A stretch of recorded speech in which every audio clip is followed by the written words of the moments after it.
So I've completed my, I guess it would be my third Mechanics AOG tool case. The first one I used for, I don't know, shy of a year. And then my last one I had for almost 2 years. And I have changed tools, and then the case physically started to come apart. This is the Timberline case that I got from a discount store near in my area, and as you notice, the wheels are blown out and sometimes they just hang up and drag. I've had issues with the pins actually migrating out of the handle, which at least that's a nice handle, and then the top handle just shattered. And not only did it shatter, but the plastic, the handle actually tore out of the plastic when I was trying to lift it one day, which is why I knew that this case was not going to be around much longer, at least at the way I was using it. And part of it was I was pushing 70 pounds of tools, and I'm sure this just wasn't rated for that. So I decided it was time to get a real Pelican case, or one of those high quality brands. And Pelican, you're just going to find more used. Got it off of Facebook Marketplace, and you're still going to have the warranty, you're still going to have the support. This, trying to find a part for it, good luck. And maybe it'll fit a Pelican, maybe it won't, but what model number, like, there's so many variables. And then with the plastic just ripping out, how do you fix that? You can't. So this will become some backup for who knows what, and I'll have a real Pelican where I can actually get some support and replacement parts when I need them. So this is what I got off of Facebook Marketplace. It is a Pelican 1650. Now, of course, it doesn't have any of the label from Pelican on it, but I know it is a Pelican. To match the things all match up. It's got the pull-out handle on the bottom, which is identical to the one that you're going to find on the 1510. This is a 1560, so it actually very easy to get replacement parts, upgrade wheels, any of those kind of things that you need. Good places to put latches, nice rubberized reinforced handles where you can grab onto really well. So let's see what I got. And the first thing I really like too is this has the 2-part latches, not the cheapo one-piece latches found on inferior cases. Even my Apache had the one-piece Apache 5800 had the one-piece handle or latches, but I never actually had a problem with them failing. But obviously when you're getting up into bigger weights, that 2-step latch is really nice. I have, this actually I've put it on every single case I've had. This is just, it's got a name tag with my name and my phone number in case it's ever found. It's got the air pressure valve right here, which is always good to have. And then get into what I consider worthwhile to carry. Of course, starting inside the lid, for any of you that are trying to put together a set of your own because you're, I don't know, in school, getting into the industry, maybe moving over to AOG from something else. In my case, I have a full-size roll-away toolbox, and this is actually a second set of tools, so I don't have to take the time to load and unload back and forth because I do AOG, and I've done AOG for decades now as a primary job, and the loading and unloading all the time. I work in the hangar and I'm on call all the time, so I just made a second set. So starting in the lid, I'll go through and do just complete. If you're trying to put it together, you'll get an idea of what I think is necessary to carry, and maybe not so much. So as you saw, this pouch goes in the top left. I always try and put it so the heavier pouches are in the end towards the wheels. This is simply my socket bag, in particular 1/4-inch sockets, because if you're an airplane mechanic, you'll figure out pretty quick almost everything you're ever going to need you can do with 1/4-inch ratchets and sockets. You don't need anything bigger. In this case, these are actually hyper tough rails that I've cut down, and got to repair that, actually put it back in.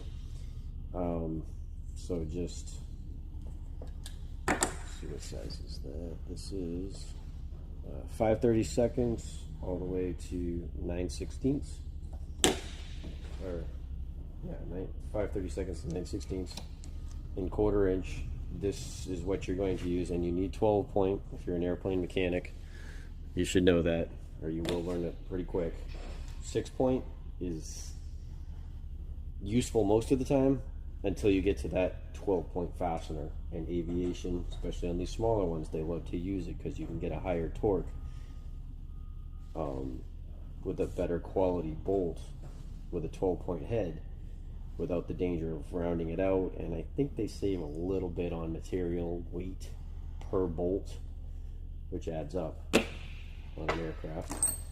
Now I also have, you won't necessarily, I haven't used these too often, but when I do need them, they really save your life. This is a set of swivel sockets, 1/4-inch universal sockets. Once again, well, this starts at 3/16 and a 6 point, and some other, I don't know, Sunex or some other brand, or no name for all I know. The rest of these though are in snap-on, all the way up to 9/16. I got actually 2 of these swivel head ratchets, which I think are the only ratchet worth having, just because of how many angles they allow you to work at. I love the push button. Actually, this is a Pittsburgh, and I think Pittsburgh, I don't see any difference between these and snap-on. It might be blasphemy to some people, but I prefer to carry Pittsburgh, actually. I love the shape of the handle, I love how short it is, and then this is just a, I don't know, Titan or whatever. I think I got it at AutoZone or someplace, high quality tools like that. Just because it's shorter, and it's also a universal head. I don't use straight ratchets, I don't use flex heads, I only use swivels. And then 2 different lengths of extensions or whatever. If you ever work, there's some aircraft, de Havilland, maybe Hawker, yeah, Hawker uses them. You are going to need a deep 530, is that 5 or 3? Joys of needing glasses when you get old. That is a 5/32. Deep well, 6 point. They have these stupid little things that they're about the size of a book of matches, the old square ones, and a matchbox, and they're a relay, and they have these stupid tiny little nuts on either side of them, and this is about the only way you're ever going to get on those to get them off. You just need to carry it. You will need, if you're working on aircraft, you learn this pretty quick as well, you're going to need some adapters. In this case, this goes 1/2-inch drive down to 3/8 drive. And then we have a, I believe this is 3/8 to 1/4. We have a 1/4 to 3/8, and a 3/8 to 1/2-inch. Because you'll have torque wrenches, I have them on my service vehicle, and you're going to find, I actually have bigger ones, but in the bottom of my case because I don't use them that often.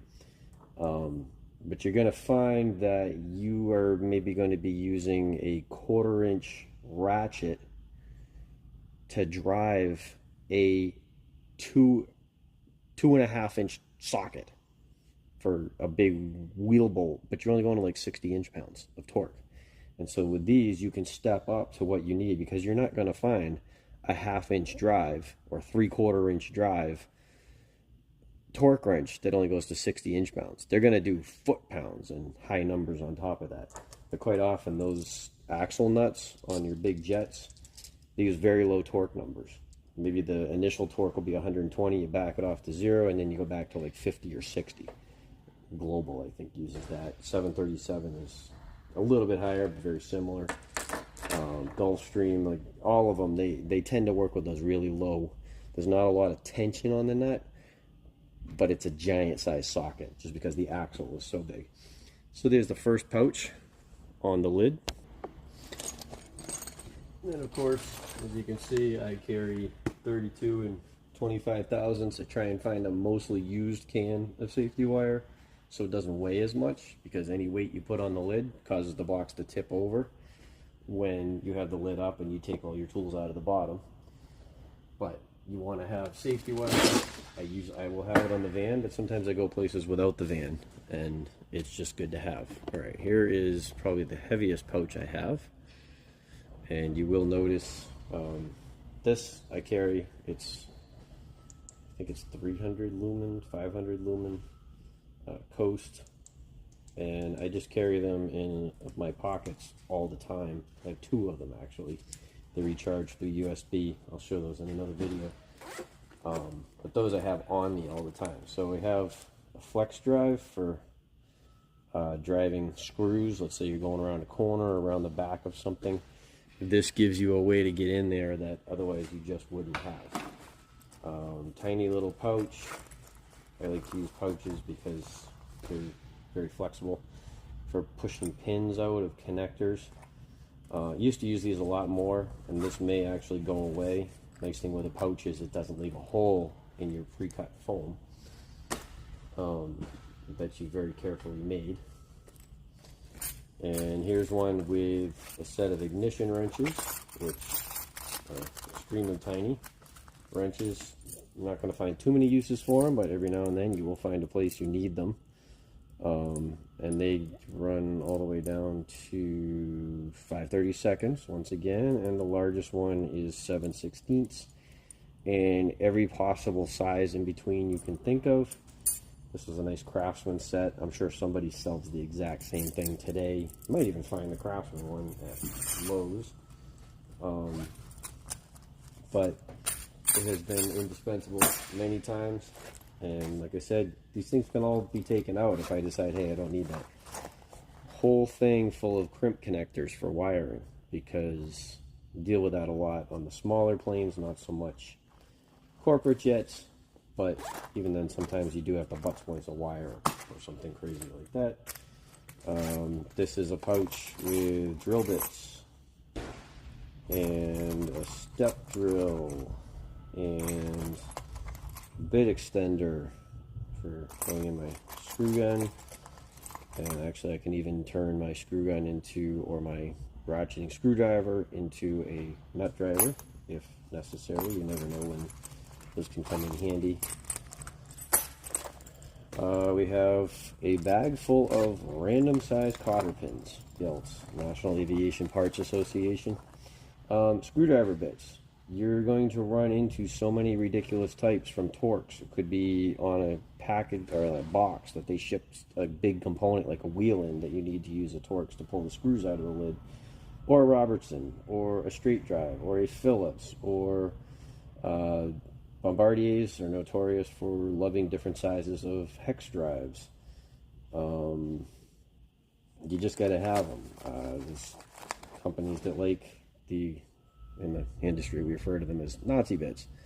They have 3 and 4 wings. They're like a Phillips, except they don't line up in the middle.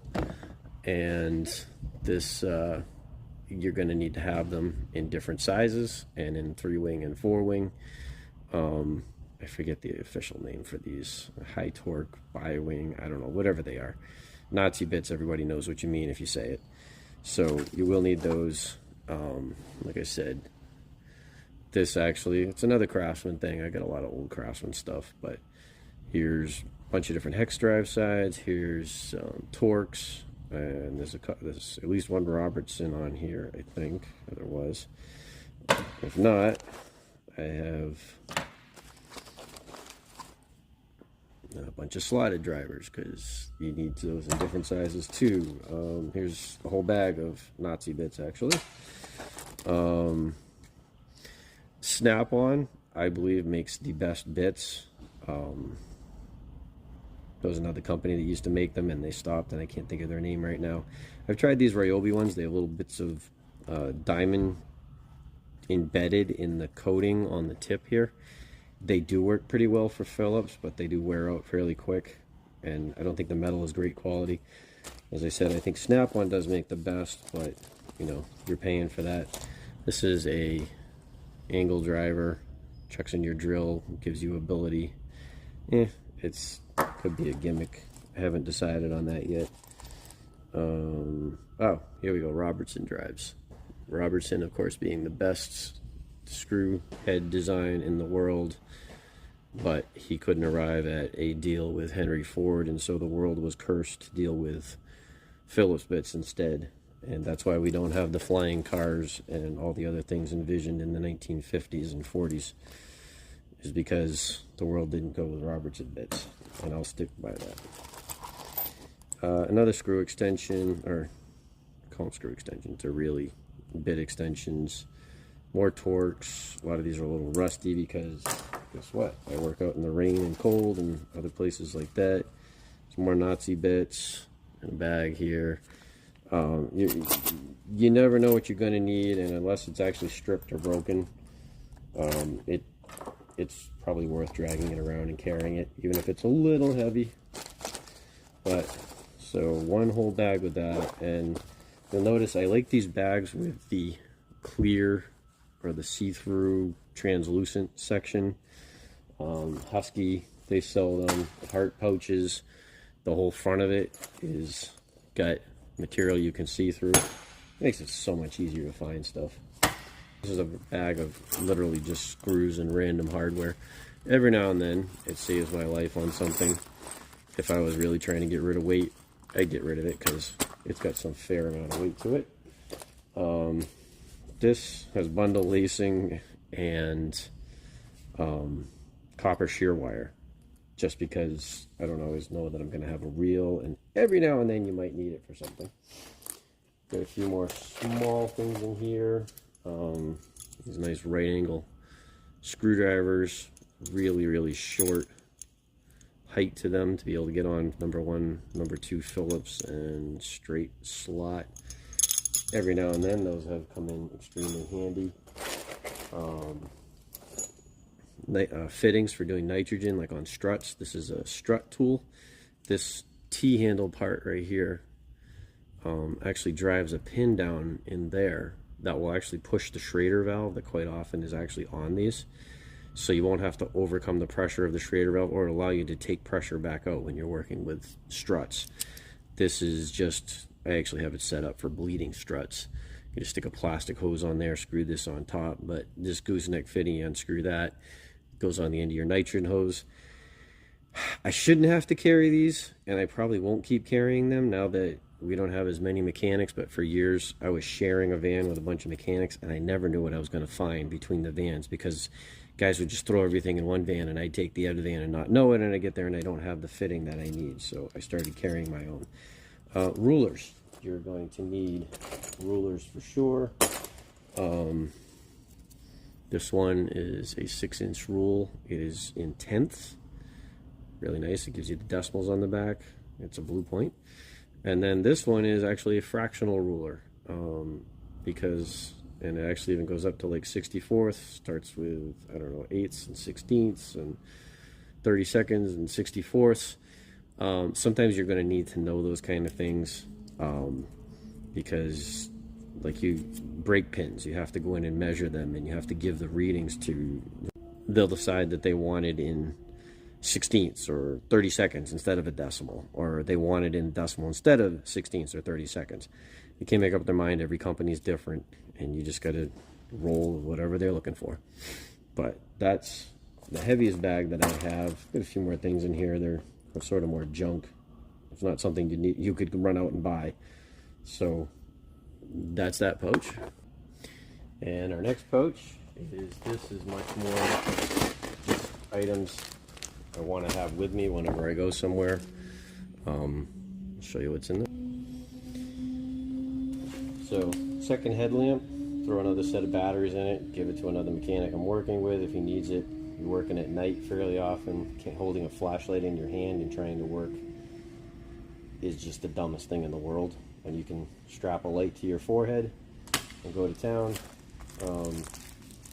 Earplugs. I normally don't use this, but I escort a lot of mechanics who don't think ahead, and not every airport we're at has a earplug dispenser that I can get to or whatever, so carry those. I quite often give them to other people. And an empty plastic bag, that's nice. More gloves.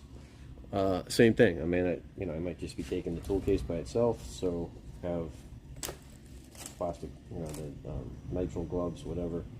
Keep my hands clean or out of nasty stuff like Skydroll. This is safety glasses.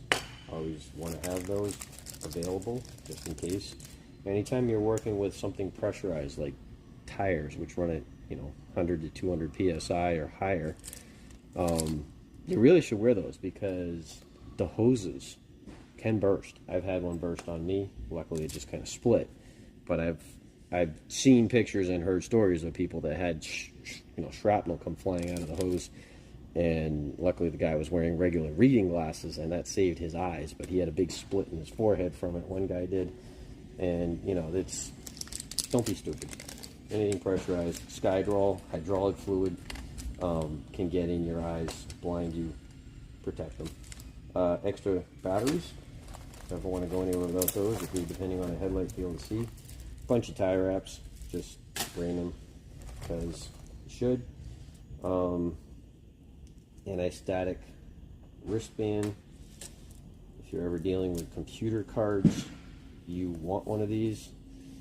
Goes on your arm just like that. Clips onto a piece of metal on the structure of the avionics compartment, aircraft. Something metal where there's wires, not obviously composite aircraft. Clipping it onto that, you probably won't do anything.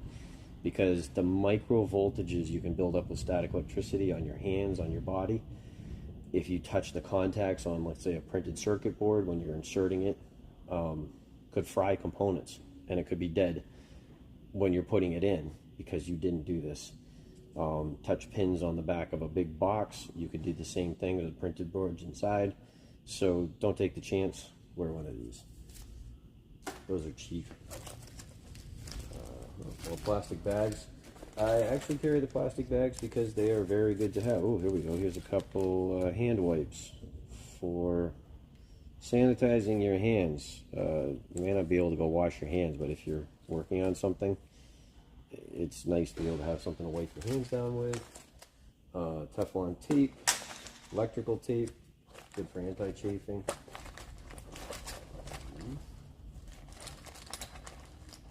Razor knife. Well, I have two of those. I do not need two of those. I'm going to take this out of here because that's heavy. So another screw extender. I don't know how many of these I need, so I'm going to take some of these things out. This is a homemade mixing paddle for PRC tubes, and actually this is also leaving. I don't need to carry that around. It's fairly heavy because the trick, and you can look this up online if you don't believe me. I'm sure somebody's made a video. If not, I will.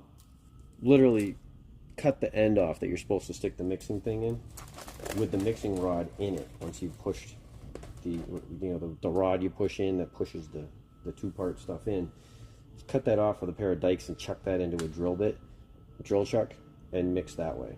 It's the best way to do it. If you have an electric drill, you can chuck that size onto. Electrical multimeter is next. Now, I don't have one that is calibrated because we have those for when something is critical for doing that, but just a little auto ranging. This is in Innova. You can get them at Walmart, AutoZone, places like that. And I have used this for years now. And I also have a nice fluke that I don't carry because it'll get smashed or lost or stolen. And I don't see the difference. I've showed these before in my videos, but these are wire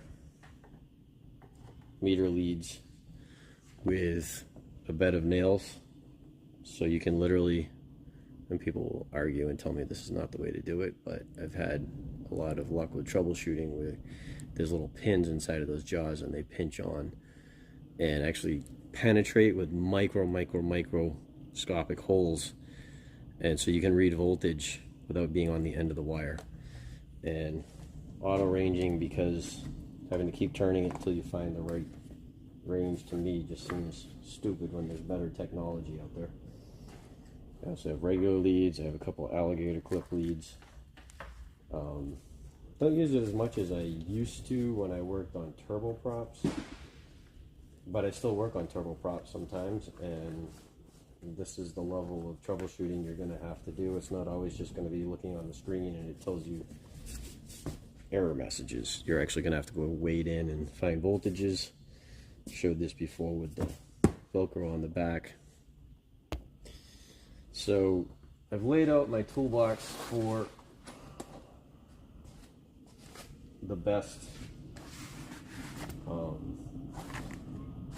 basically by order of use or usefulness, how often in the past 2 years, doing AOG in particular, I have used each tool, and I set it up so I should rarely, if ever, have to dig into the next layer in the box.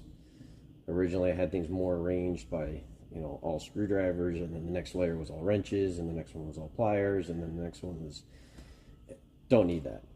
Got rid of a bunch of stuff, switched it around. As you can see, speed handle goes right on top.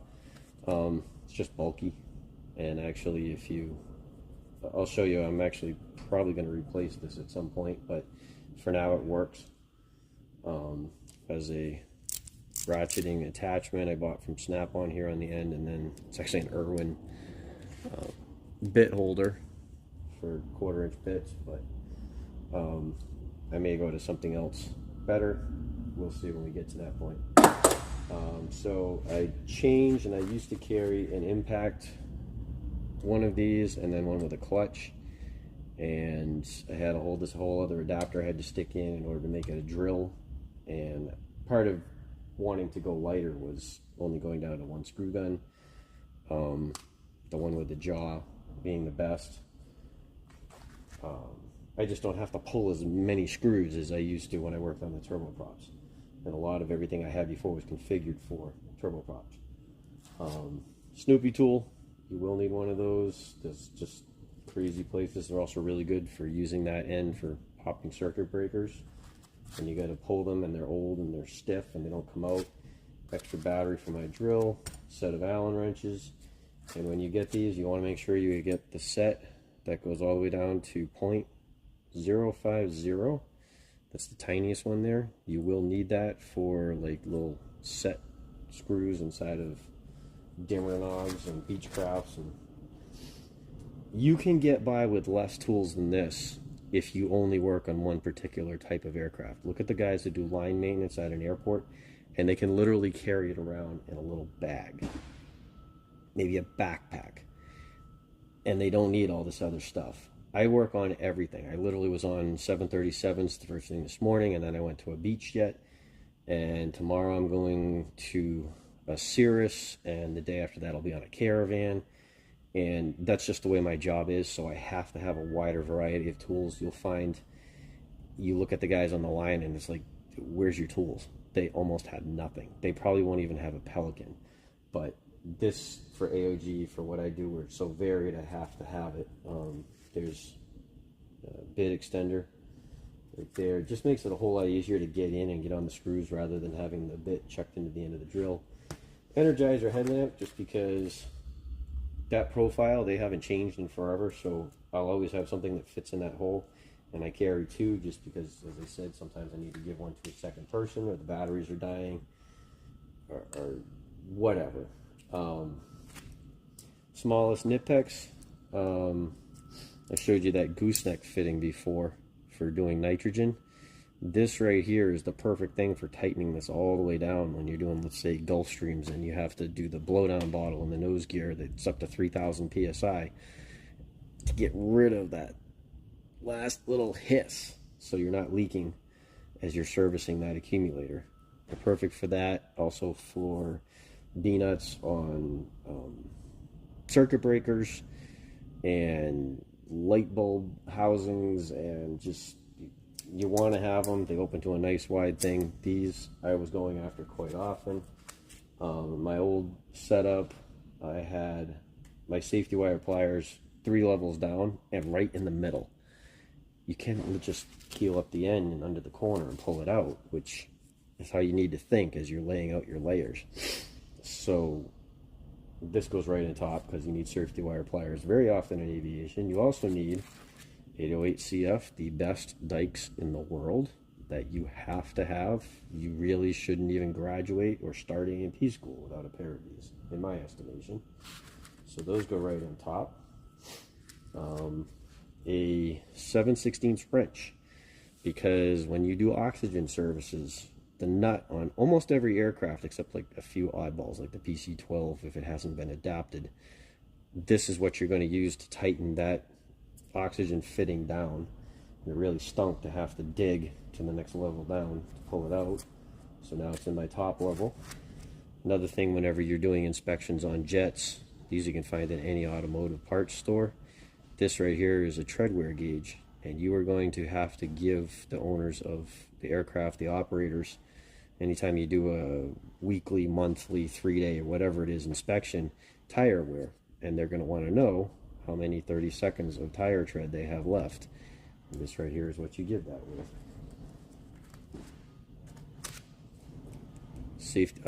Tire wrap cutters. These are flush cuts. That way you don't leave an edge that's stabbing everybody when they're reaching in past there and they're slicing their hands up. Looks like they've been fighting with a cat. You don't want that.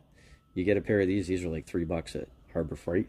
And I've tried everything, and I still think you can't beat them. And they have a lifetime warranty, which I have broken a couple.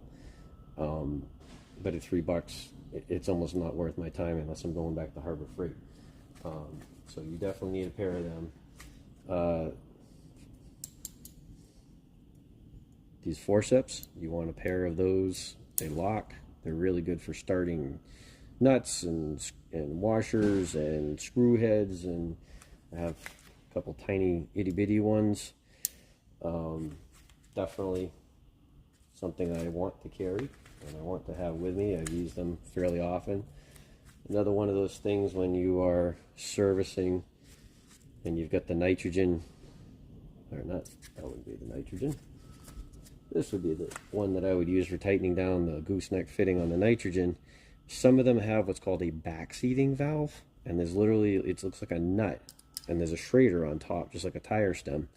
And you have to back that nut off and then start to turn it until it actually starts opening up a valve underneath.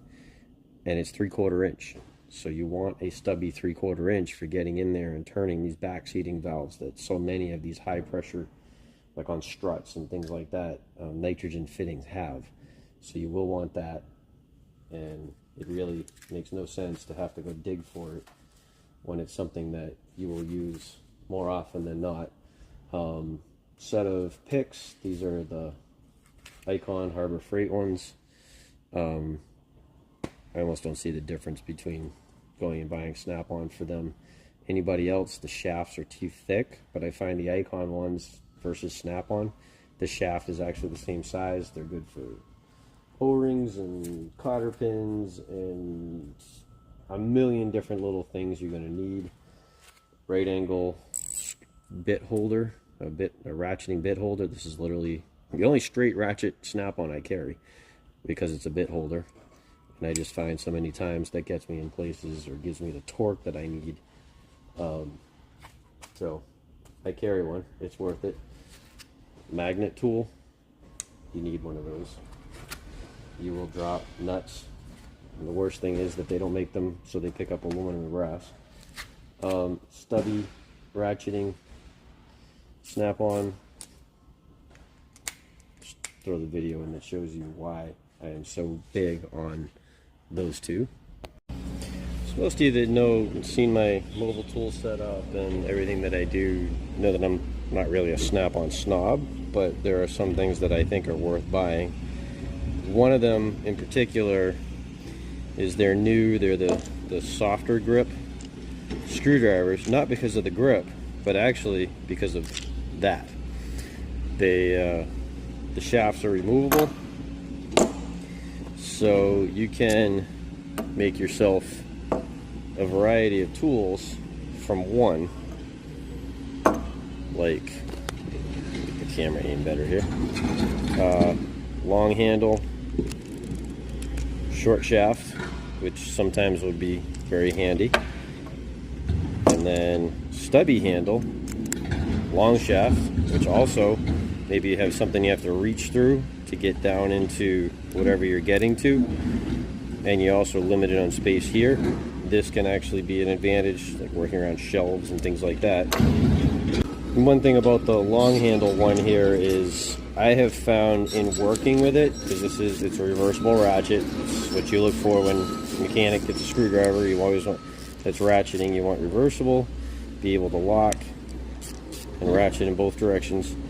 I found this cap fell off way too easy, just from my hand moving around here and putting torque on it to break screws loose. So what I discovered is if you add a second O-ring of the right size on top of the one that Snap-on gives you, it will actually be that much more difficult to open. And there's one more feature inside of here I got to show you, and that is when you do need incredible stubbies, notice there's a hex drive inside the cap, and hex bits fit in there, and now you have a nice little stubby. So you're actually getting even more function out of one screwdriver or two. And also, if you are looking for the longer shaft, the 1/4 inch drive shaft, Snap-on makes one more, which is actually a speed handle attachment, which looks something like this, only instead of that knob it has a 1/4 inch drive on the end, and you would chuck probably your stubby onto here, give you a good palm rest to really lean onto. And then on this end it would also be a 1/4 inch drive, and it has a 1/4 inch, and then you get an adapter like this to be able to put your screwdriver bits on and give you something to lean on. And if you're thinking of an AOG kit where you're mobile and you can constrained by weight, often you're thinking airlines 50 pounds for carry-ons, something like this, instead of carrying a whole nother 3/8, now this is a 1/4 inch shank one that actually I don't like because it flexes too much when I really lean on it. However, if that shaft was just a little bit thicker like that is right there, this would actually be a good tool, and it would give you more options from carrying less for mobile tool sets.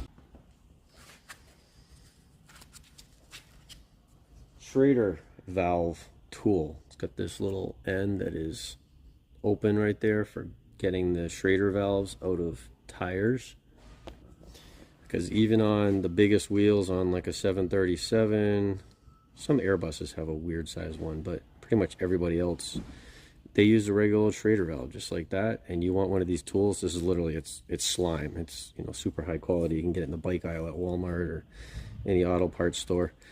But big tires, small tires, they all have this, and the big tires in particular, you want to pull that Schrader valve out before you take the tire off, or if that thing falls over and the rim hits the ground, it could explode.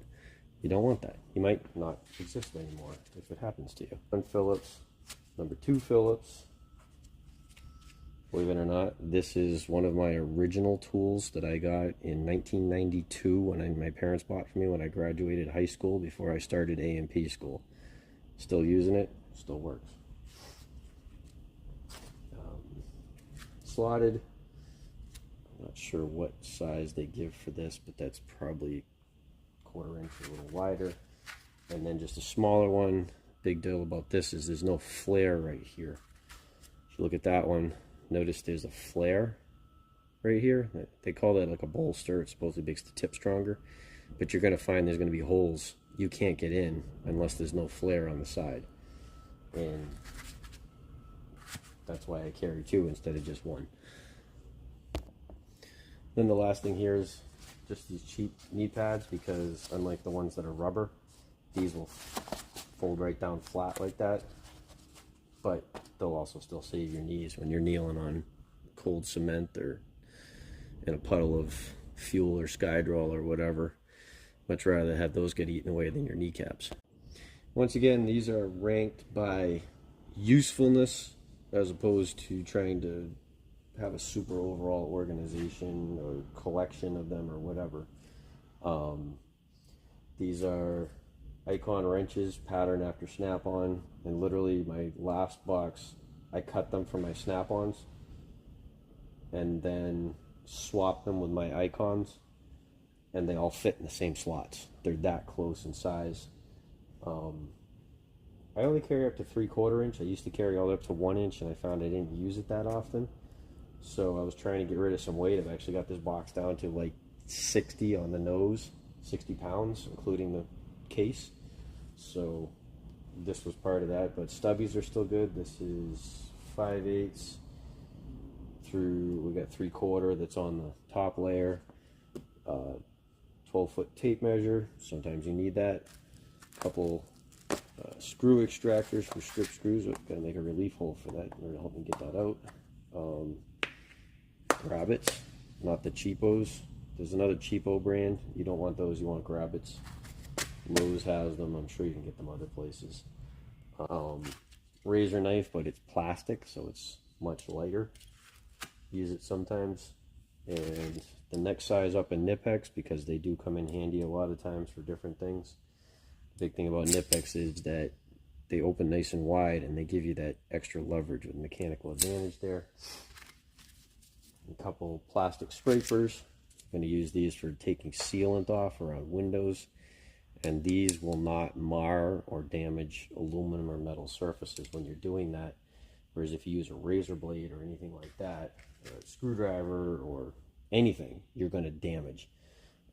Mirror and mechanical fingers, just because you need to see around stuff, and you are going to drop stuff, and it's going to go in that one little hole that you can just barely see in the mechanical fingers, or the magnet, or putting a piece of tape on the end of the mechanical fingers or something like that will help you get it, where otherwise everything's lost and you've just turned a half-hour job into 2 days. And this is more pliers, but not all pliers, so it's not really totally a pliers layer. I got rid of the, I'm not sure what these are considered. These are 2 3/8. Now Nipex, when they call them, okay, 8603-300, and they also call them like a 10 and a 12, and I don't know. These are big, and I do use them sometimes, so I figured I'd still carry them. I got rid of the next size down though, because I found it sort of became redundant between these and then the next size below that. So instead of carrying 4 sizes of Nipex, I carry 3. Needle nose, you're going to need those. These are nice to have wire cutters in them as well, which is nice when you're working with safety wire. Cannon plug pliers, I've debated back and forth on, these are the nice Nipex ones, I've debated back and forth on keeping them or not, but they have come in and really helped a few times when only a hack uses regular channel locks, and these are also our Nipex. I think they're a little lighter because the quality of the steel is better. Duckbills, you will need these at some point, for especially metal that's gotten bent and things like that, so I couldn't see getting rid of them. This is what I replaced my wrenches between 3/4 and 1 inch with, and this is Tecton, and that is a 3/8 drive hole, and this jaw opens all the way up to 1.5 inches, and I have actually used this already with putting axle nuts on an aircraft using a 3/8 ratchet out here on the end. Oh look, and it's metric on the other side, so I even have some metric wrenches with me now too. Goes all the way up to 40 millimeter. You could even use this to help you measure nuts if you need to know, but I find anything over really 1 inch, but this went to 1.5, and I like the wide jaw, I like the deep jaw for bigger hardware. This, for the few times I need something larger, will do an excellent job.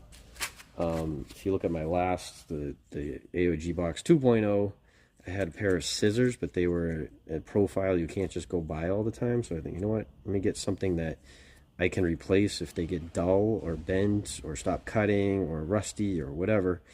And these actually are a type that, these cushion handles and these jaws are actually designed to cut more than just paper or cardboard. They actually will cut fiberglass, they'll cut thin metal, aluminum, they'll So they're more useful. I use them sometimes. These are both for working with wire. This is the reason I get these is in the past, not so much now, I have worked on a lot of Cessnas, and Cessna really likes to use really small gauges of wire, like down to, these go down to a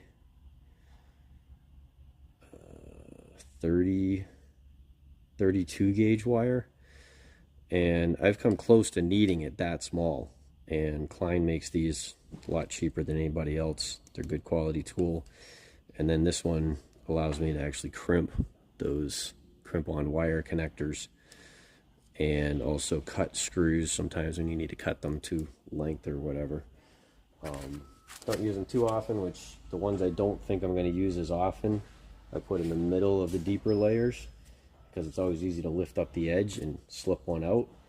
But this stuff here in the middle,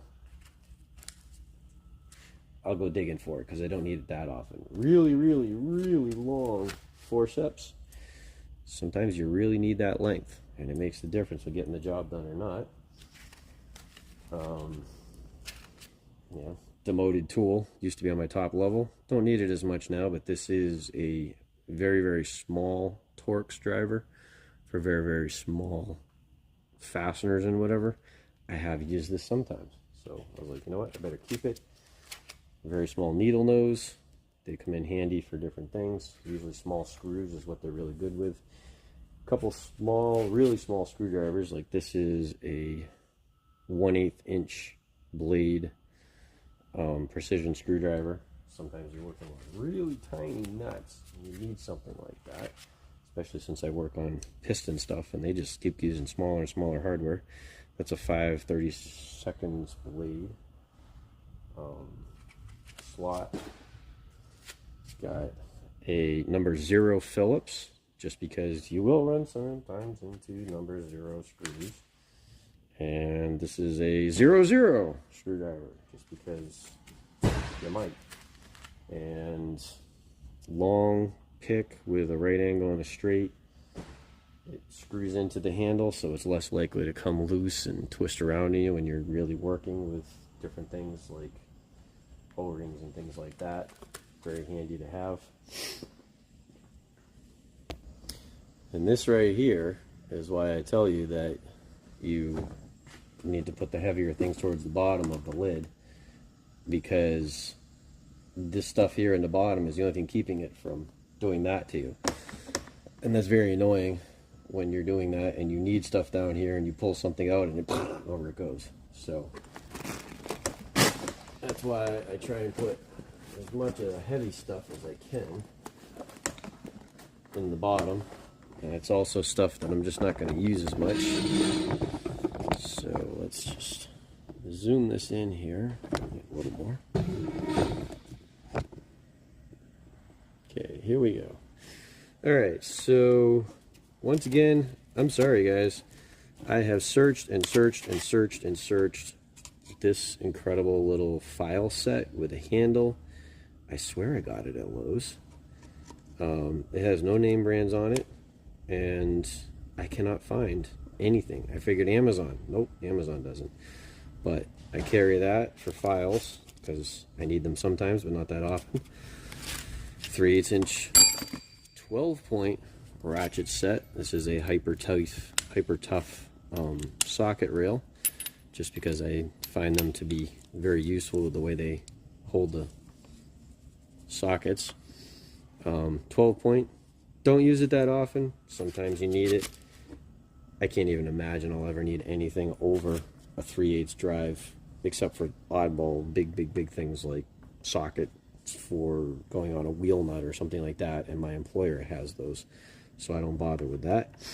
My 3/8 extension, Pittsburgh 3/8 ratchet, once again swivel head. It's got the button so that the shafts lock on, so that they don't just fall off randomly for no reason. Absolutely, I think a necessary tool. This is one I've added over the past few years. I got rid of my crow's feet because I found I never used them. This right here is for wrenches. has a 1/2-inch drive, or you can actually put a socket on that hex, use it with a torque wrench. But let's say you don't have the right size socket, but you do have the right size wrench. Slips in there, and now you can use your wrench as a torque adapter. Maybe you want something longer, you want something shorter, use it with a crow's foot, use it with a crescent wrench, use it with, I mean, I don't know if vice grips would fit in there, but definitely worth it, and gives me more flexibility, and I don't have to carry a whole set of crow's feet. More torque adapters here. Here's a 3/4 down to, I believe that's 1/2-inch drive. Does it say? It doesn't. It's Pittsburgh. Super high quality. And here's a 1/2-inch up to 3/4. I've used both to work with the torque wrenches and tools that I had available at different times. Feeler gauges, because sometimes you will need them. Most of the time you won't. 3/8. I do carry a hammer, but this is, believe it or not, you can buy almost the same thing from Snap-on for ridiculous money, of course. These heads screw off. There's actually 2 more. I don't even think it's worth carrying anymore. This is a more rubbery one. That's metal. You really don't need a hammer that much if you're a good airplane mechanic. You can always use the end of a wrench or something if you're, you know, channeling your inner electrician. And punches. I don't use them that often, but when they are necessary, they really come in handy. This punch right here, chucked into the end of my variable temperature soldering iron, is actually how I cut all this foam. It cuts perfectly. Notice it's a little discolored from all the plastic that it has cut through at the right temperature, around, I don't know, 200 degrees or so. But it has not bent. It, unlike in most of your hot wire things, where the wire, if you push or you're trying to really move too fast, you'll bend or break the wire. This doesn't bend or break, and it allows you to do it quickly when you're cutting your foam, and it's still a useful tool. This actually, yeah, Heart quality from Walmart. This came with a variety of a hacksaw blade, like a sawzall type blade for metal and wood, and of course, I really never used them, but it is good to have a hacksaw handle just in case, and custom formed speed tape, because no mechanic is ever going to get away with not having to do a speed tape repair at some point, even if it's just covering up some sealant on a window that hasn't cured yet because they need to fly the airplane. Didn't show you this one. This is my, you know, they often say a 30 power glass. This right here has the 2 different lenses, and put together, I'm not even sure what it gets you to. Got it off of Amazon. What does it say? Oh, it's 30 by 40. So put together, it gets you really good magnification, and you will need that sometimes. And I think the last time I actually really needed it was 2 airplanes had knocked wingtips, and I had to look at the metal and sand it until there was absolutely no damage left behind for the temporary repair on one of them. And this is how I was able to ascertain that I'd hit the very bottom of whatever gouging had gone on in the metal. And then one of these, skin spoon. This is, believe it or not, Blue Point. My Snap-on guy had it on the truck, and I went, I'll take 2. And I carry one here just because you would not believe how handy it is to be able to get underneath things and pry up with it. And it spreads the area out so that it's less likely to damage things. Even radios, and when you're trying to get them loose from the panel, sometimes they need a little persuasion with this. It's good to have. And then last thing, a really big 3/8 drive, because some of the many aircraft have air start valves, and they often have a hole in the cowling that lines up with it, and you'll have to stick this in there and then turn the valve while the pilot is hitting start to manually start it. So you want a nice long one to make sure you have the length that you need to get in on that valve. I used to carry one that was actually about 2 inches longer, and this case is a little smaller, so I got one that's just a hair shorter. secondary hacksaw blade in case the first one gets dull, but that's hard. I would expect it to get dull before the Lennox one. But there you go. That's AOG tool case for what I do. This is my 3.0. Oh, there is a couple more. Wicked tiny. There's a 1/16 width slot blade and a 000 Phillips. I can't say I've ever run into one, which is why it's on the bottom level, but figure, you know what, better safe than sorry, because I have run into things that were ridiculously close to that small. I don't even know how I'd be able to even see I was on it without the magnifying glass.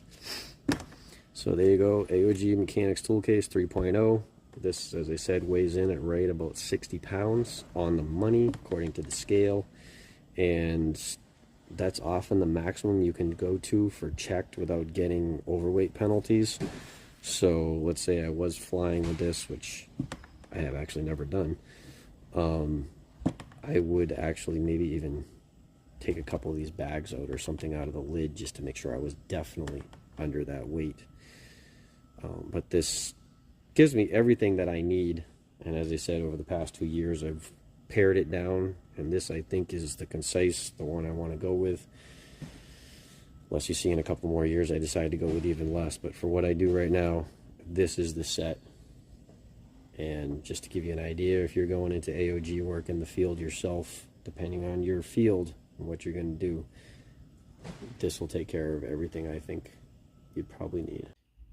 One of the nice things about these cases is if you decide you want to do something else different, you can always move it. In this case, I really didn't like the way my mechanical fingers was in here because it kept popping out of the foam because I got it too close to the edge. And it's just an awkward tool because it's so long. Like, even if I'd put it diagonally, like all the way across the foam, it still might have been too long, and I would have had to reconfigure, and it wasn't worth it. And I had this space up here at the top of my box, so literally I had some packaging. This is just plastic tube. I could have used PEX or PVC if I didn't have this, but this was just something that got shipped in. Some part for an airplane came in these tubes. So I took it, I wrapped it in some of this 2-inch Velcro that I use for securing, put some on the inside of the lid right there, and now I have a nice way to secure my mechanical fingers. They just lock in right there behind that, but it pops out straight, and this is flexible, so it will, of course it fails when there we go, just gotta rotate it the right way. I can get it in and out, and the rest of the time it's just there, it's secured. I've shut the lid. This doesn't fall down because of the springiness right there. This Velcro is good and secure. And then just take that end, tuck it there behind my meter, and it's secure. Simple things like that you could do. I mean, if I really wanted to, I might even still actually put a screw in that standoff right there just to give it something hard to hold it. And so yep, just a small screw in that standoff, and now it has a hard attachment point so that when I want to get it out, I'll have to lift it over. And even, I can put a washer behind there, then you can put a little piece of metal or plastic to even give it a bigger lock. Things that rotate. There's a lot of things you can do, but this is just one of those things about those cases that it's really fun because it's just however much imagination you can put into it. One more cool idea, got this from somebody else I work with. You do set up your case like this, but you also work in a hanger. Get yourself a cart, just a 5-drawer, 6-drawer rolling toolbox, any brand, doesn't matter. And set it up so that you simply take the foam out, set it in place in different drawers.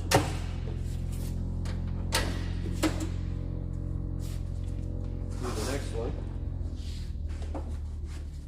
and especially if you have a smaller case, bigger box, you'll have some room on the side for the stuff that doesn't go with you, but for everything else you'll have a place for it to go, for you to work so you're not just trapped in there. If you're, let's say, in a hangar, because almost every hangar I've ever worked in, top of your box is the only bench you can count on to put stuff on that it won't just disappear. Or somebody will push it over to the side, knock things over, lose the hardware. You'll have everything laid out on rags in a way so you know how to reassemble it, and you come back and they dump the rag over and took it. I've never done that to anybody else that I know of, but people have done it to me. And then for storage, let's say it was on a cart like this, you even have, if it fit a little better, if you had a smaller case, but you could put it underneath there, under the cart.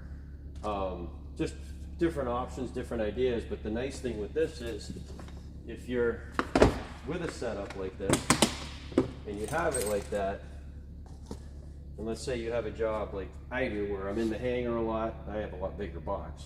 I could just never do this with my stuff is so jam-packed in there. But let's say you did set your box up like this, and now it's time to go on the road. You know right away, oh, I'm missing that pair of pliers, I'm missing that screwdriver, or whatever, so you know what goes in your case.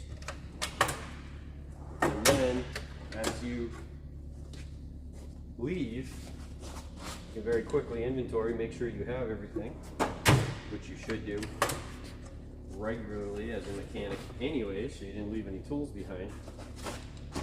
And you have a case that's ready to go. And you don't have to buy a second set of tools, like I did. All in what you want to do, but just an idea.